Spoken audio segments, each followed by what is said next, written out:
Hello, everyone, and welcome to another episode of Get Out of Rap.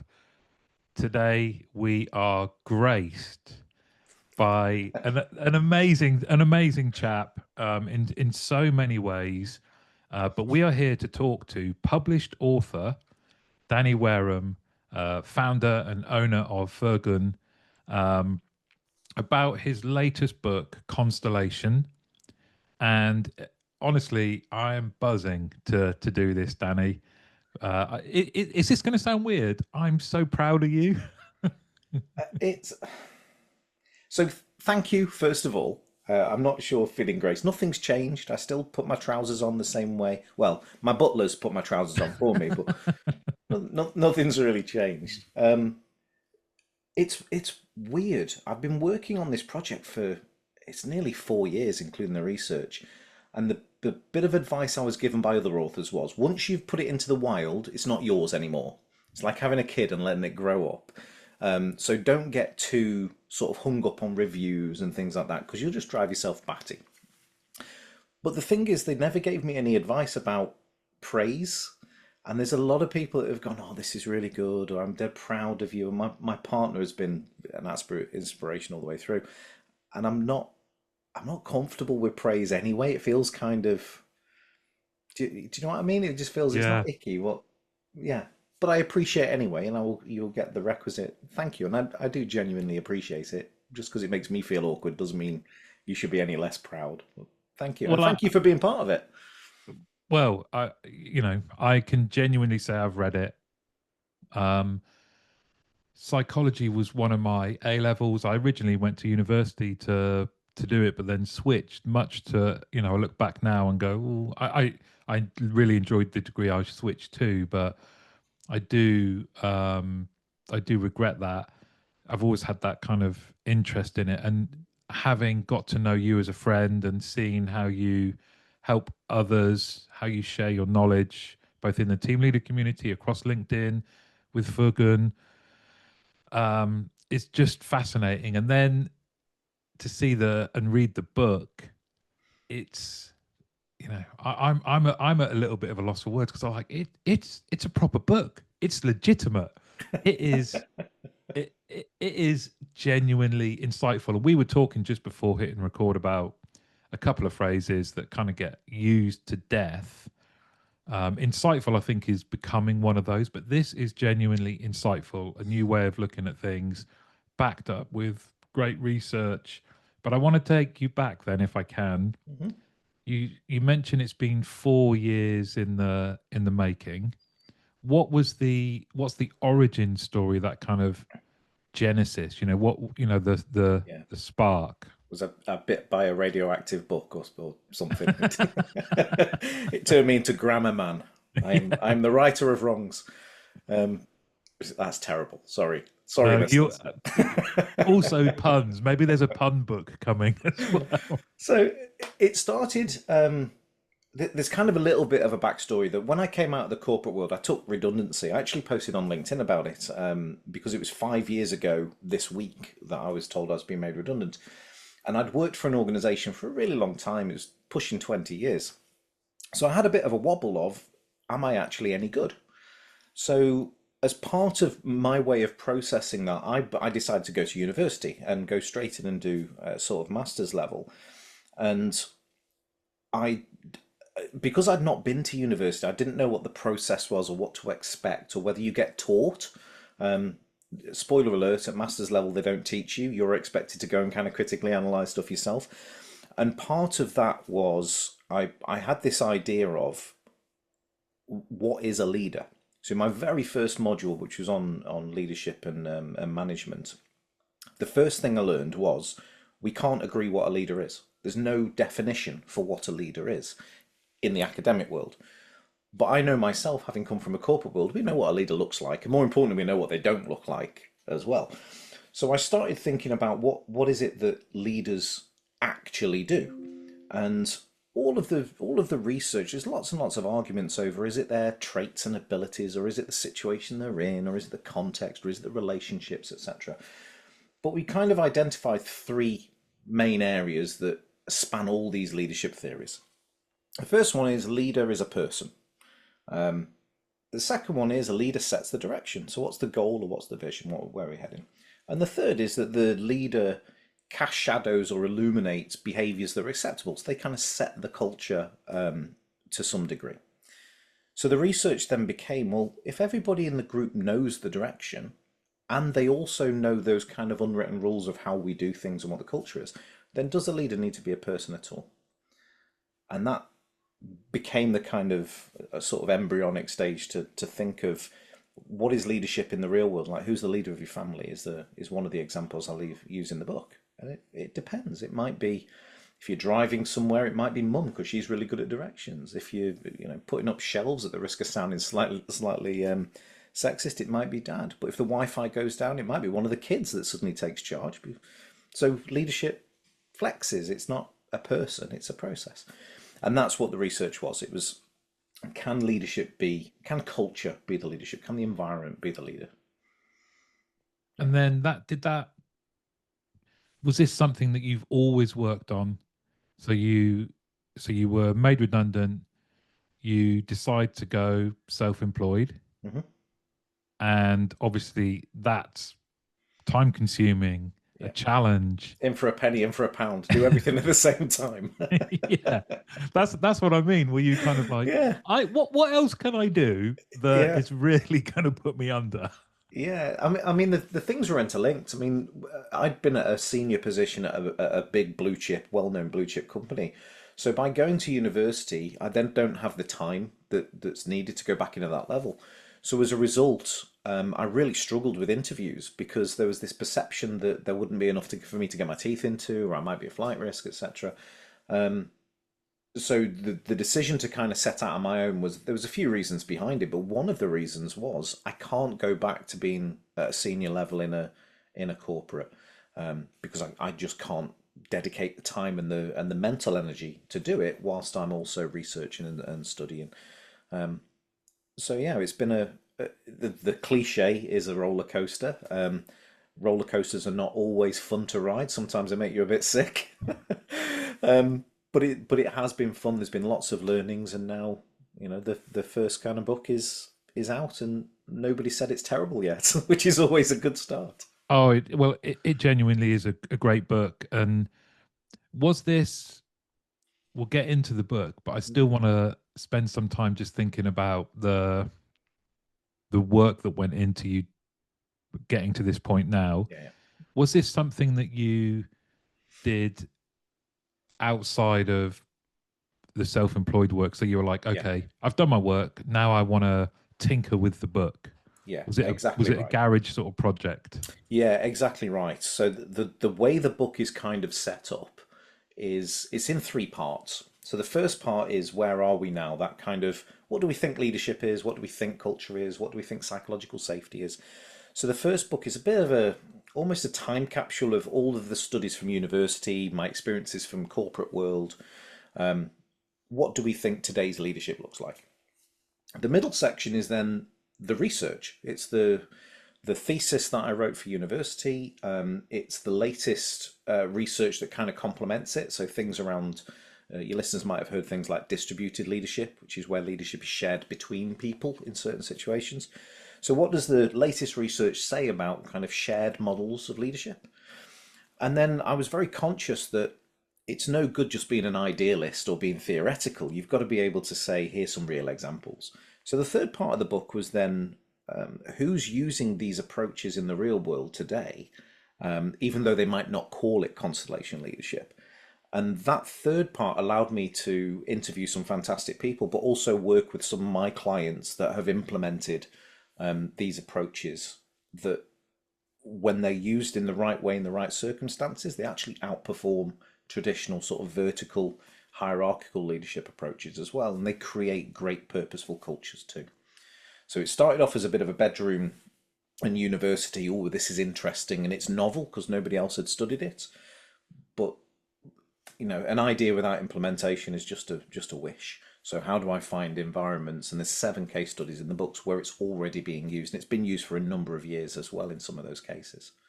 But yeah, so hopefully there's a bit of something for everybody. Bit of history, bit of theory, and a bit of practicality. Did you have um did you have someone in mind when you were writing it? Were you writing it to someone? I wrote it for two people. I actually wrote it for Adam Grant, and I've posted him a copy, so he will get a surprise copy in the next week or so. So I'm a fan of Adam Grant's work. So for those that don't know, Adam Grant is a bit like Simon Sinek with science. So very much evidence-based, objective. If you listen to his podcast, he's constantly citing references in academic studies, and he's a professor of organisational psychology at Wharton in Philadelphia. So the tone of the book was, how do you encourage people to just be inquisitive and curious and think about leadership in a different way? But I didn't want it to be some sort of pie in the sky, let's all sing Kumbaya socialist type view of leadership. I wanted to have some real grounded, objective academic research in the background as well. So he was the first person that I wrote it for. And the second person I wrote it for was actually one of my former CEOs, who he would say, I just want to wear a shirt. I don't care how it's made. So it's the so what? What difference does it make? How can I implement it? And I thought between those two things, you've got the purpose of the book as a baseline for other academics to just pull it apart, critique it, tell me it's great, tell me it's terrible. It doesn't matter. It's to start debate in those circles around what leadership is. And then more importantly, how do we create purposeful cultures that actually make a difference in work today? And those two sort of customer avatars, those two segments, they're the people that it was written for. Apparently, it sounds like me in a suit. that, that that's quite a positive. It's conjured up a positive mental image. Oh, thank you, thank you. I You said know, I've read warm. through it a couple of times, and it does in places because you know me, I tend to be a little bit dad joke, punny, No, really. sarcastic, and actually the book is quite it's formal. There's a couple of quips in there, but it's not Danny on a Thursday evening down the pub. It's because leadership's important. Leadership's serious. You influence people's lives, and I write in the book about if you have a bad day at work, you take that home with you. So Mm. leaders have a duty to make sure that that is not spilling into kitchens and communities. So it does matter. Maybe I'll do a follow up that is a bit like an Airplane sequel that's full of dad jokes. But the fundamental, the foundational level is this is what the research suggests. Go and pull it apart. And do you just finish on the like the process? Did it was it a surprise how much needed to go into it in terms of pulling it Oh yeah, together? yeah. There's a few learnings that I have. One is there's a theory called the curse of knowledge, which is where you know stuff and you kind of assume other people do because it's so sort of rudimental to you. And one of the reasons for sending it out for advanced readers, part of it was so that I could get some names on the book. So, the chair of the Association of Business Psychology and the deputy CEO of Institute Leadership and so on, and of course yours. But also, it was intentionally sent out to people that don't know what I know.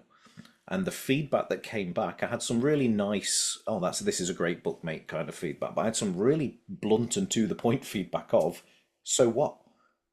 So what? Why this and why now? You're just adding to the hundreds and hundreds of leadership theories, but not actually saying what difference it actually makes. And since the draft advanced readers went out, there's about an extra 1,500, 2,000 words that have gone in, as well as an epilogue and about 40 pages of references and all that kind of stuff, that kind of positions the book in a way that is not about me. It's Mm. not about what I know and I take for granted, so that anyone can pick it up and go, oh, I didn't realize this is what we think leadership is. And I didn't realize these organizations are using this leaderless leadership model already. And so, yeah, hopefully it's so what and why now are the two biggest questions I didn't answer at all. And from a process point of view, people write in different ways. Some people do a structure and then fill it in.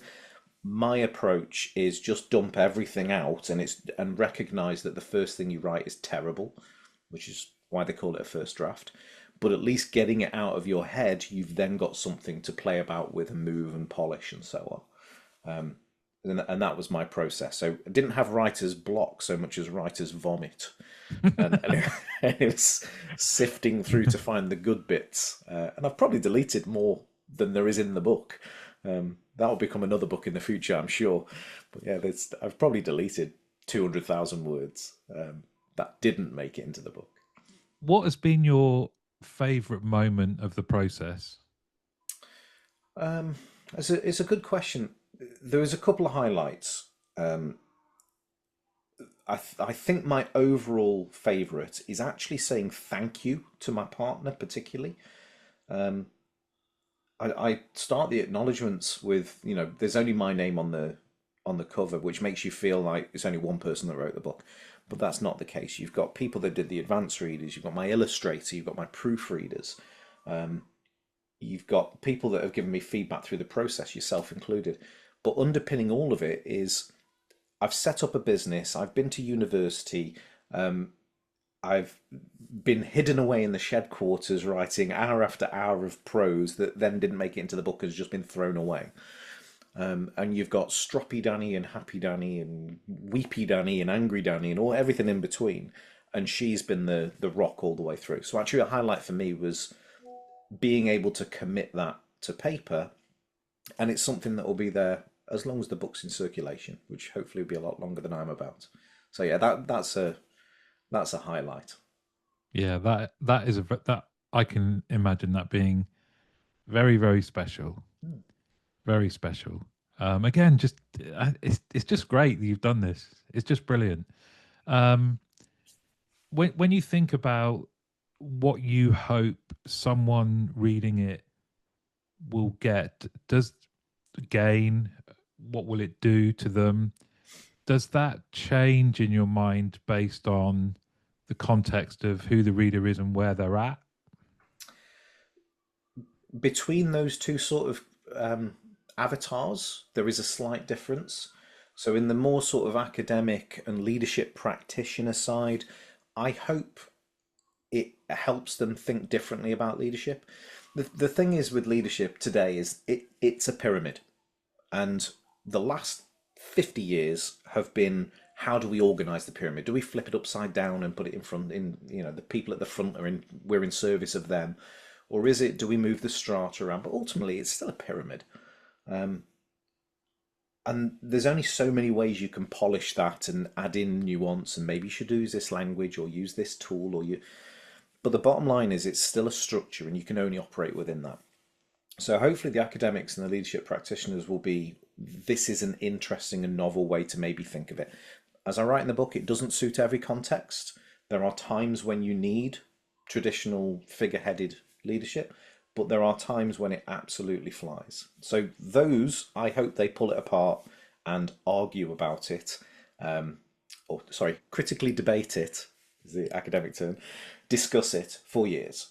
Um, on the other side, in the practical world, as I said, the things that you do as a leader, the things that you do as a manager, the things that you do as a business owner, if you have employees or you sell to the public or you have supply chains, you influence all of those people in some way.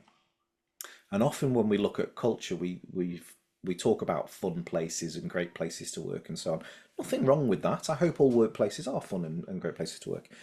But actually, if you have more purpose and intentionality around what is it you're trying to achieve and how do you create the environment that encourages those behaviors, then actually leadership as a figurehead steps away because people know what to do. And the word I avoid using in the book is empowerment, because empowerment can be taken away. What we're really saying is, how do we get here and what can you contribute towards that? Forget about your job description. Forget about this is your lane and you need to stay in it. What can you contribute to make that more successful? And that in turn gives people far more control, more autonomy. It gives them more purpose and passion, and those can't be a bad thing when the world's a little bit shitey at the moment. It, it is, and just hearing you there and reading the book, I think a good book makes you think about your own experiences. That kind of, whether that be in work or whatever it is, whether you're in a a band, like who's the leader of the band, Hmm. or like a sports team. For me it was sports teams, and it did make me think. You know what? Some of the best teams I've been part of are ones where, yes, you could say the manager is the figurehead, but a lot of the time we wanted to challenge ourselves in training, so would suggest different exercises and try and replicate game intensity as much as possible. We we managed out on the pitch ourselves through all the different situations you get, and even before knowing what that was, for me that was we had a culture that allowed us to make decisions, change direction, challenge each other, all for one common aim. And I, for a simple guy like me, that was like we want to win, or we certainly want to perform at our best, and the result will be the result. Who's the leader? We say, well, there's a few of us. Yeah, There's a lot of us. We're all involved. it depends. Yeah. It depends. So I tend not to use sports examples because there's just so much practice that goes into sports versus performance. Mm, Whereas in work, it tends to be the other way around. You perform for 95, 99% of the time, you only actually train for 1%. So it doesn't quite translate in the real world. But the bottom line is, before the game, you have vertical leadership. Somebody determines who's playing, what position you in, are we going to park the bus or are we going to go ahead? So the tactics are kind of predetermined. After the match, you have the same thing. There's a sort of mission debrief or a game debrief, and you'll have reward and recognition and call outs and learnings and so on. During the game, you might have somebody who's called a leader. So you might have a captain, for example. But actually, the captain, you've been in lots of games and you're around the game. The captain's not usually one that's barking instructions. They might be vocal around motivating, but they're not mm, telling the goalkeeper to dive to his left, or they're not micromanaging. The goalkeeper knows what to do. The striker knows what to do, and they've honed their skills, and they've been set in a context where they know how to play to their strengths. The challenge in organisations is we do an awful lot of stuff that is the complete opposite of that. So we first of all we have a bit of a fib when we recruit. We recruit based on this is what we're like on our best ever day. We're an award-winning, fast-paced, dynamic organisation, and everybody loves it. We're a family. Congratulations on the job. Here's the employee handbook that tells you all the ways we can sack you.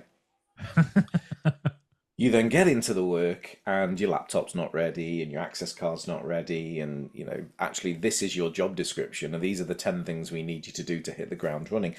And we don't acknowledge, generally we don't acknowledge that you bring anything else. You just sprung out the ground here today with these skills, and that's in the research as well. Past performance is not a guide to future performance, apparently. So it doesn't matter that you've got 20 years experience of X, Y, and Z. You haven't got that experience here, so you're a newbie. And then when things pop up that you could help with, because it's not in those kind of guardrails of your job description or your department or what your line manager or so on thinks is acceptable, even if they don't outwardly say it, the culture, the unwritten rules don't allow you can't contribute. You can't make a difference over there. And for me, that's a bit of a crying shame because it makes you less commercially competitive. You've got all these skills, you've got all these tools on your van, you're only allowed to use two. And the only thing that's stopping that is there are some pragmatic things. So it might be job descriptions or your hiring processes or your communications and reward and recognition. But ultimately, it's the psychological safety of the group, the level of trust and the level of perceived competency that you're allowed to kind of stretch your wings and try something else. And in the best football teams, that's exactly what happens. This is how we expect the game to go, but when something unexpected happens, well, you're closest to the ball, but you're not a mm. striker. So what do? Pass back because that's the rules. But the goal's open. You're able to flex on and play to your strengths on the fly, and that's all Constellation leadership is. It's not leaderless. It's the environment that's become the leader that said it's okay for you to be you. Do you do you think, or did you have? I don't know if resistance is the right word, but kind of pushback around the concept itself. Absolutely, absolutely.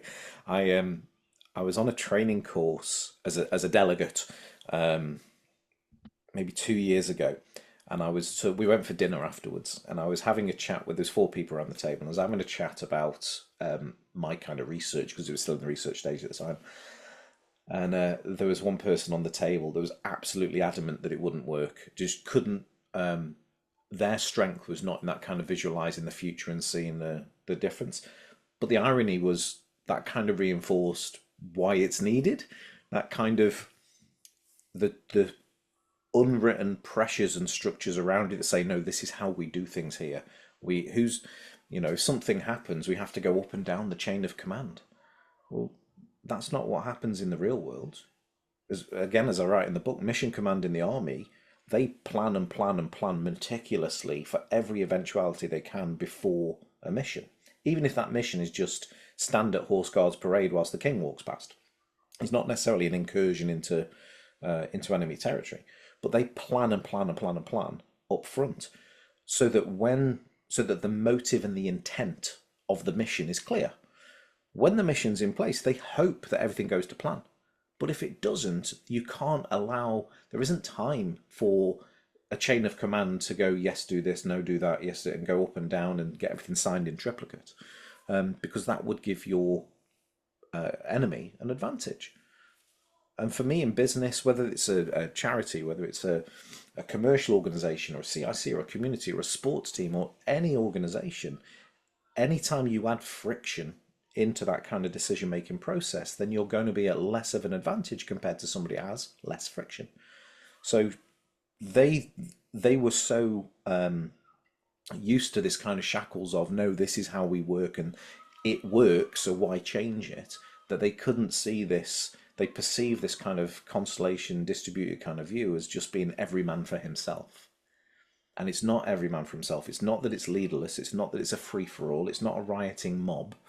We know why we're here. We know what we're trying to achieve. How can I be unleashed to help towards that? So it's not leaderless. Culture is the leader. And you've seen this in action and done and worked on this with some of your clients. Are there a set of circumstances or ingredients that naturally lend itself to this style, or do you have to kind of create them? So great question, and it's probably the other way around. There are things that get in the way of it working. Right. I would argue we're actually wired for kind of collaboration and Mm. who's the leader of your family. Well, it depends. It kind of flexes depending on what's going on.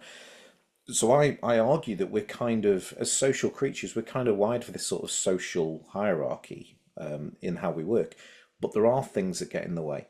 The size of the group is a biggie. And we see this in primates. Once a group of chimpanzees or troop of chimpanzees get to a certain size, then you start to get literal fighting, and they split off into different groups. We see that in humans as well. If you want a real gentle way of looking at this, next time you're in a meeting or at the pub and there are 5 people around your table chatting, when one other person joins, you watch what happens, and you'll see 2 conversations start happening, because that is one of those numbers where we kind of tribally split. 150 is the big tribal split. So organizations are aware of this. So the army, for example, they never have over 150 people in a company. And when companies join together to form a battalion, they operate in isolation. So Rifle Company 1 will do one thing, Logistics Company 1 do another. Even though they are coordinated towards the same thing, they actually don't have anything to do with each other. So there's intentional silos. Yeah, in contact centers, we go silos are bad. Well, it depends. So group size is one. The second is, unsurprisingly, trust. So that, do I trust you to have my back? And in the army, again, they have trust from day one. There is this presumption that if you are in the group, then you must be good at what you do. Yeah. And this trust is a proxy for competency. Mm. So if you're in the group, then you must have that. Whereas what we found in the research was, if you'd got 10 years experience of project management, but you just joined the company, you had 0 years of project management. Um, until you'd kind of ingratiate yourself and create the kind of social connections with the group, that your previous experience meant nothing. In fact, in some cases, it was seen as a threat because Yeah. other people have built their status around I know projects. So it was interesting that you didn't get that between emergency and non-civilian contexts versus civilian context. And actually, when you got an organization of 150 or more and you got new people in your group, the required level of experience and trust compared to the Navy was 8 years. So the trust and impact that somebody has on day one in the Navy would take 8 years to get that in a corporate world. So group size, perceived trust, which is via competency. So how do I show that there is competency? And the third thing is, why are we here? What are we actually working towards? And a lot of, particularly in project management, they may not know the kind of big picture of what the project is heading towards. They just know their bit. Actually, if they don't know the kind of larger what are we contributing towards, then you inadvertently kind of clip the wings and don't allow them to contribute. Those three things tend to be the biggest drivers. Where are we heading? How do I contribute? And then there's just too many people around for me to have social connections and trust with. So I'll be more transactional. I'll get my work done, but the quality doesn't matter. Teams that are smaller and where there is a lot of, let me roll back. One of the really interesting findings was really small businesses that have got 5 or 6 people. There is a tolerance of failure. So there's almost this, we know that you can't be good at everything because you're the CEO and you're the receptionist and you're the salesman and you've got to sweep as you go. We know that we recognize that you can't do all of those things fantastically well. So there is a tolerance that you're going to drop the ball sometimes, and that actually reinforces trust. Whereas when you go to a larger organization, you get higher specialty or specialization. So you might have a HR person in this company that does all of the HR, from onboarding to contracts to payroll to 2P to everything. Whereas when you go to a big company, you might have one person that's responsible for payroll, a different person that's responsible for employee relations. So you'd expect, because they have more specialization, that they would be more competent. And that's probably true. And you would expect competency to correlate with trust. But because of the size of the group, that doesn't happen. So failure is actually a fuel for innovation, creativity, and actually social bonding in teams as well. That actually makes better teams. I love that. Those three are such relatable points. The one around perceived competency, I'm sure everyone has been in a situation where the boss says, we've got someone new joining the team. They're going to be great. Let me just tell you about them. They did this at this company. They've got knowledge in this. They've used this system extensively. I imagine there's a lot of people when they hear that go, "Oh God, sounds like a Wally. It's not going to fit." Not sure about this. Not sure about this person. Yeah, And it is so counterintuitive. It's so strange that yeah. that is quite a common response. I think this is just anecdotally, but there's such a difference between that military cohort and civilian cohort in terms of working for others. So we're both working towards the same goal, but in the civilian context, we bring our own kind of politics and agendas and Mm, stuff to that as well. I think that might be one of the reasons why a lot of veterans struggle when they come out mm, of the services, is because a lifetime spent in pursuit of something other than myself, in service of others, trusting the person next to me, even though I don't really know them, I just trust that they've got the competency to, and they've got my back. That doesn't tend to happen in the corporate world. There tends to be a lot more individualism, particularly in the West. A bit more individualism. What can I get out of this? How do I climb the greasy pole? And those kind of behaviors. And I think that kind of dissonance of a life spent working in one arena and then moving across becomes really, really tough. That's just anecdotally. I don't discuss that in the book, but it wouldn't be on the realms of fantasy. Oh well, my dad joined the Air Force when he was 16. When he came out, he he struggled with where can I want to try and find some of the same elements. Mhm. So worked in for a couple of like airlines in their quality control. So he was a like a ground crew engineer, but one of the things that he often talked about, and I saw it. I got exposed to life in the squadrons that he worked at. You were regularly able to come into the crew room and just hang out with the people that worked there. The bit that I think he struggled with the most was the camaraderie and the sense of togetherness was there all of the time in the Air Force and very rarely there on Civvy Street. Mhm. But it's a really good point you make about the competency, which is if someone reached a certain rank or they were deployed or they came into the squadron, there was a base level that said, well, we know the training you've gone through because we've all gone through it. Yeah. So there's already that, but there's also already like shared language as well. That it was like, this, I know this. Yeah. We can be very different people, but we have this as in common. And it's a really good point you make because that even now, he volunteers for the Coast Guard, and I think it's seeking out that kind of establishment. Um, It's service. mm, It's what are you in service of? And the best teams have this. When I first got into leadership in the 90s, there was a phrase that was used, which was the difference in performance for teams is commitment versus compliance. And there are certain leadership approaches that create compliant teams. So anything that is micromanagement, tick box, anything that is unintentionally fear based. So QA, have you used the customer's name? Have it is your call under 3 minutes 20? That you will drive a level of compliance. You'll get people that do enough not to get sacked.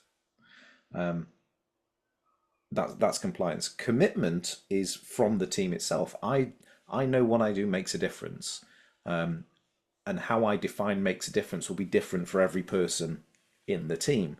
That's their kind of intrinsic motivation. Teams that have that, what I do matters. I'm seen. I make a difference. You can only have that if you know what you're about. So, what's my motives and my motivations, and also what am I contributing for? I mm, sell widgets. So what? I answer calls for an energy supplier. So what? Unless leaders are able to kind of articulate that you don't sell gas. What you do is you help this family have the heating on and not be each other's throats because it's bloody freezing in here and I don't want to put on another pair of socks. That emotional thing is what you actually sell, and the tool you do mm. it with is through cheaper gas or whatever it might be. But organizations tend to be really bad at that. What's the difference you make? Services, they do that all the time. This is what we're heading for. We're making the world a safer place, and the individual missions, the steps towards that, they're very clear on what they achieve. So when you come out, people in Civvy Street look in the army, go, "That's not for me. It's rank and file, and tell me what to do." And I don't know how you could do that. Military people that come out go, "It's all individual, and that's not for me either." And at the risk of getting on a soapbox, when you've spent a long time at one organization, as I did, you can unintentionally feel that you've got shared values between you. But then when you leave the group, whether that's leaving, redundancy, whatever it might be, you realize that actually you never had shared values, you had shared work. And actually the work didn't really matter because that North Star wasn't there. Mm. Okay. Whereas because the North Star is really strong in military context, when they leave, they can feel it's almost like a grieving process of I miss that feeling. And this is why culture is important. It's not pizzas, perks, and pension contributions. It makes a difference because we're social animals and we need meaning. That purpose thing is so interesting because a good few years ago, I was responsible for a couple of teams in an outsourcer So we invariably got lots of disparate types of campaigns. It might be your team could go from dealing with insurance to we got a campaign once where it was Multi-skilled agents, is that what we're saying? yeah, but it was like it was you'd go from something like that to we got one that was a like a lifestyle um product that came with a bank account that gave you discounts on cinemas or Yeah, whatever. One of the things I like to get our team together to do was to say what's the purpose over and above um numbers. We want to sell this many, we want to deal with this many calls or whatever.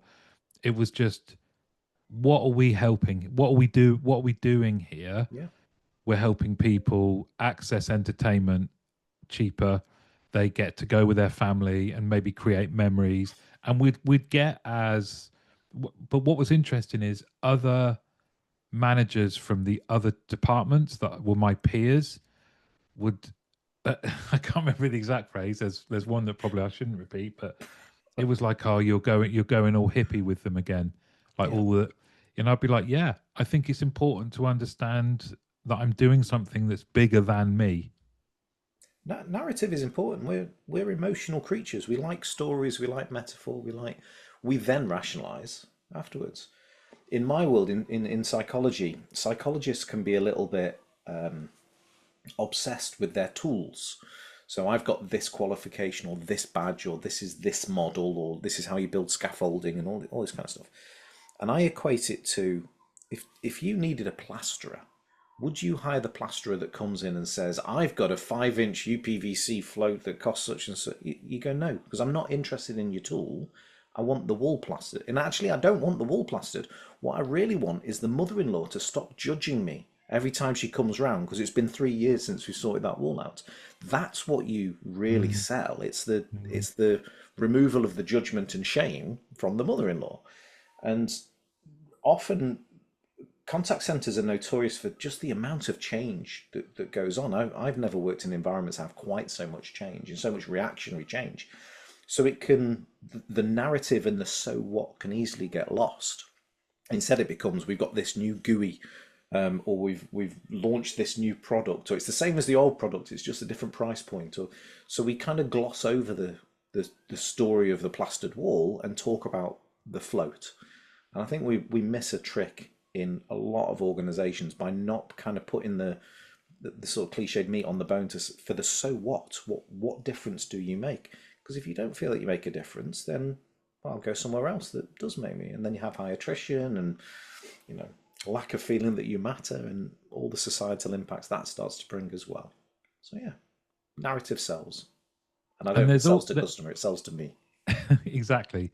There's all this and so much more good stuff in the book. I thoroughly recommend it. Bearing in mind the length of time that went into it, all of the work, the research, it includes your thesis and will have you already started the next one? Um, it's a bit of a yes and a no. So there will not be, I'm not planning at least, never say never, but I'm not planning on a follow up to Constellation because the purpose of Constellation was this is an unstudied type of leadership before I got my grubby little mitts on it. So the purpose of the book from the academic and practitioner side is here, go and have a play. So there isn't plan for a follow up. However, there is another book that's I'm batting around at the moment that is in my kind of gift, shall we say, my wheelhouse, which will be around some psychology stuff, some personality stuff. And just to tie the two together, my specialties are social dynamics, so kind of how do people relate to each other and culture and stuff.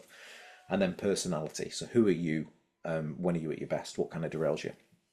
And I also specialize in narcissism, psychopathy, and Machiavellism. Culture is the personality and personalities of the group. So I've started off with a culture, effectively a cultural leadership shape book. The next book will be a individual personality book, possibly on the benefits of narcissism. I'm already hooked. Well, it's only gone live today when we're recording this. It was available accidentally on Amazon. They published it early, but it's actually in Waterstones and WH Smith's or TJ Jones, or whatever they call it, Barnes and Noble, etc. now from today. So I need to at least to get today out before I even start thinking about putting pen to paper or fingers to keyboard again. How cool is that? Please tell me you're going to go and see it on the in a bookshop near you. My I will do, but this week I'm busy. I've got to get out and about with a couple of clients. But my sister, who is based down south, she's gone into Waterstones today in the Cotswolds and has got a photo of it on the shelves, ready, which is quite cool. And I also have I can see there are 5 copies that have been sold in the US already as well. So I've asked them for a copy. I think it's in Walmart and Barnes and Noble in the States. And I also know it's in Japan and Korea and all over. So I'm still not going to be a millionaire, but it'd be nice for people to have something to dissect and pull apart and give it a go, because work's a big part of your life. It does make a difference in your communities. Maybe there's a different way of leading. It is so cool. It is so cool. Very, very impressed, and thank you for doing it. And thank you for how you show up all the time in the world that I sort of frequent. You're always helpful. You're always friendly. You're always insightful, and the book is a reflection of that. And I Oh, wish thank you. you, I wish you every success. You've got to go, if you're listening to this, go and get a copy, because it's going to prompt some thought, and it might make your organization, you, better. Yeah. And it's not theoretical. There's some great organizations out there, from NASA to Max Contact, that are already using these things. So um, there are some practical step-by-step things you can do to just try and make a difference in your own organization. So feel free, pinch it, plagiarize it, play about with it. That's exactly what it's there for. Danny Wareham, author, world recognized author. I'm not joking. I think this is. I'm just glad that I've got you on the podcast before you are, a megastar. Yeah, yeah. I don't think anything will change. I think I've got the same sort of coverage as COVID, which is not necessarily a good thing. But yeah, if there's anybody in Korea that wants a copy, you can get it from your local bookstore. Feel free. Danny Wareham, thank you so much, my friend. It's a pleasure, Martin. Thank you.